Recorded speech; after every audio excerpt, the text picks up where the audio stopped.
তিনবারের প্রধানমন্ত্রী, যিনি বাংলাদেশে লক্ষ লক্ষ মানুষের জানাজা পাইছে, লক্ষ লক্ষ কোটির কাছাকাছি হবে মানুষ, এত মানুষের জানাজা পাইছে, সেই লোকের জানাজা হয় না এই কথাটা বলার সাহসটা পাইল কিভাবে সে? কিন্তু জানাজার নামাজে সূরা ফাতিহা না পড়লে নামাজ হবে না, এই ধরনের কথা জাল হাদিসেও নাই।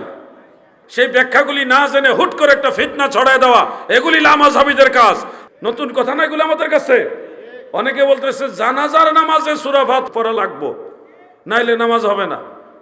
সবচেয়ে আশ্চর্যের বিষয় হলো আহলে হাদিস নামদারি একটা দল আছে বাংলাদেশে, তাদের বেশ গ্রহণযোগ্য, তাদের একজন গ্রহণযোগ্য আলেম সে ফতোয়া দিছে, ফেসবুকে লিখিতভাবে দিয়েছে। বাংলাদেশের সাবেক তিনবারের প্রধানমন্ত্রী বেগম খালেদা জিয়া, তিনি ইন্তেকাল হলেন, তিনার জানাজা নামাজ হইল। সেই জানাজার নামাজে বাইতুল মুকাররমের সম্মানিত খতিব সাহেব শেখুল হাদিস আব্দুল মালেক সাহেব তিনি জানাজা ইমামতি করছেন।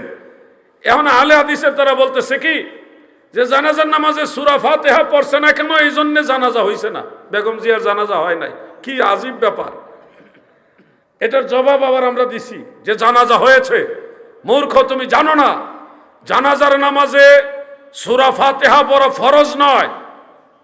এটা যদি মাঝে মধ্যে কেউ দোয়া হিসেবে তৃতীয় তাকবীরের পরে পড়তে চায় তাহলে পড়তে পারবে, এটা হেদায়ের মধ্যে আছে।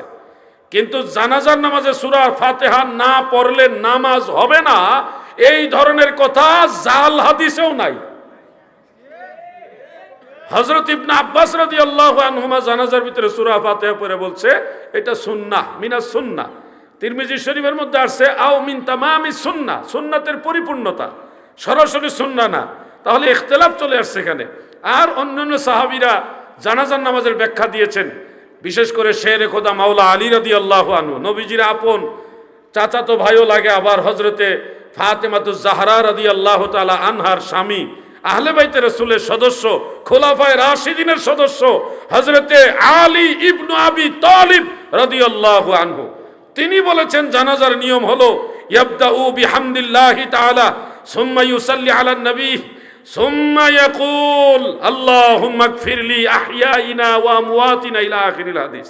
তিনি একটা দোয়া পড়েছেন, আমরা পড়ি আল্লাহুম্মা গফিরলি হাইয়িনা ওয়া মাইয়িতিনা ওয়া শাহিদিনা ওয়া গায়বিনা, এটা ওই হাদিসে ওই দোয়াটা আছে। প্রথম তাকবীরের পরে ওই হাদিসে উল্লেখ, প্রথম তাকবীরের পরে হবে সানা, আল্লাহর প্রশংসা, সানা। দ্বিতীয় তাকবীরের পরে হবে নবীজির দরুদ শরীফ, তৃতীয় তাকবীরের পরে হবে মাইয়িতের জন্য দোয়া, চতুর্থ তাকবীর দিয়ে সালাম।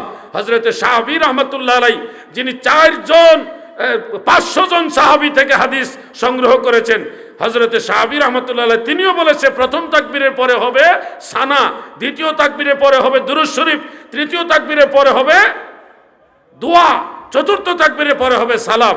এই হলো জানাজার নামাজের নিয়ম। হযরতে আবু হুরায়রা রাদিয়াল্লাহু আনহু, যিনি প্রসিদ্ধ সাহাবী, সর্বাধিক হাদিস বর্ণনাকারী সাহাবী, তিনিও বলেছেন মুয়াত্তায়ে মালিকের মধ্যে উল্লেখ যে আল্লাহর নামের কসম, ফাইজা উদিয়াত কাব্বারতু, যখন মৃত ব্যক্তির লাশ পেশ করা হয়, রাখা হয়, তখন আমি তাকবীর বলি, ওয়া হামিদুল্লাহ, এবং আল্লাহর প্রশংসা করি, সানা পাঠ করি, এরপরে নবীজির উপরে দুরূদ শরীফ পড়ি দ্বিতীয় তাকবীরের পরে, তারপরে মাইয়িতের জন্য দোয়া করি। এটাই হলো, কসম করে তিনি বলতেছেন, এটাই হলো জানাজার নিয়ম, যেভাবে আমরা পড়ি। মারহাবা বলেন।